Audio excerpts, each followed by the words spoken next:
నెల్లూరి సీమలు చల్లంగ సెయనించు శ్రీరంగనాయక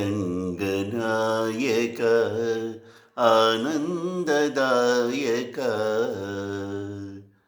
తండ్రి మనసుకు శాంతి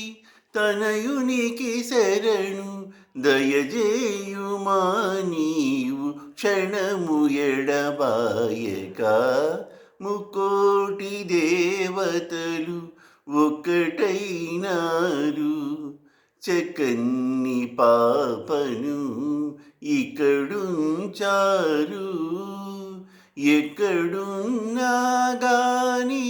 దిక్కువారే కదా చిక్కులను విడదీసి దరిజేర్చలేదా ముక్కోటి దేవతలు ఒక్కటైనారు చక్కని పాపను ఇక్కడుంచారు.